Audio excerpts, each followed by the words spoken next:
What if you knew every secret in your community, every lie, every betrayal, every hidden shame? Would you speak, or would you stay silent? In the heart of an ancient African forest, there once lived an owl who knew too much, and when the forest demanded the truth, her answer changed everything. High above the forest floor stood a great Iroko tree, and in its tallest hollow lived Mother Owl. She was old. Her feathers were silvered by time. Her eyes, wide and golden, missed nothing. She watched the forest by day. She listened by night. She saw the lion sneak away when he doubted himself. She saw the monkey steal fruit and blame the tortoise. She saw the elephant cry quietly when no one was looking. Mother Owl saw everything, and she said nothing, because wisdom had taught her something powerful. Not every truth needs a voice.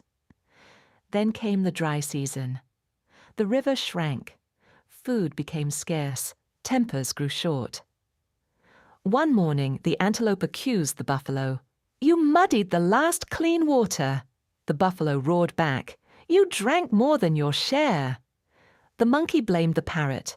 The parrot blamed the hyena. The hyena blamed everyone. Friendships cracked. Trust shattered. The forest that once echoed with laughter now echoed with accusation. And then the lion spoke. "Let us ask the owl," he declared. "She sees all. She knows the truth." And so that night, beneath a pale moon, every animal gathered under her tree. "Mother Owl," the lion said firmly, "you know who lies. You know who steals. You know who began this conflict. Tell us." The forest fell silent.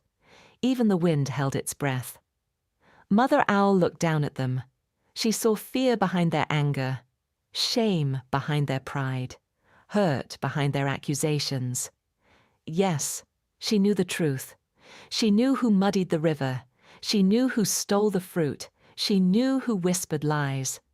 But she also knew something else. Truth is powerful, and power can destroy.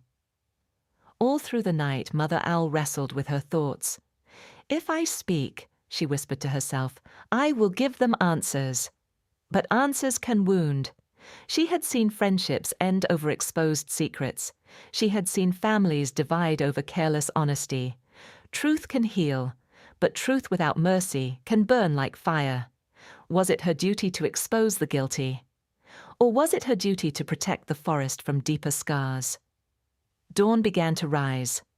The animals grew restless. "Speak!" shouted the hyena.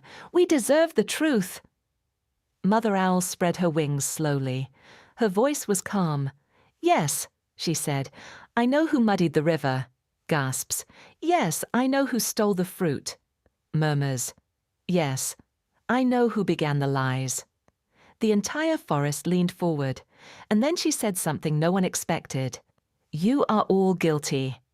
Silence. When the river shrank, none of you shared fairly. When hunger came, you chose suspicion over trust. When fear came, you chose blame instead of conversation. The truth you seek is not about one animal. It is about all of you. She paused. "I will not speak the rest," she continued, "because naming one of you will not heal this forest. It will only deepen the wounds. If you want peace, do not search for someone to punish. Search for a way to rebuild." For a long moment no one moved. Then the elephant walked quietly to the river and began clearing mud. The antelope joined him. The monkey returned stolen fruit without speaking. Even the hyena lowered his head. Mother Owl remained silent. She had chosen peace over exposure. And somehow, that silence changed everything. Because no one knew exactly what she knew. And that mystery made them wiser, gentler, more careful. Years later, when conflict returned, as it always does, the animals no longer demanded secrets. Instead, they asked themselves, will this truth heal, or will it harm? And high in her Iroko tree, the owl who knew too much remained the guardian of peace. Because sometimes The strongest wisdom is knowing when not to speak.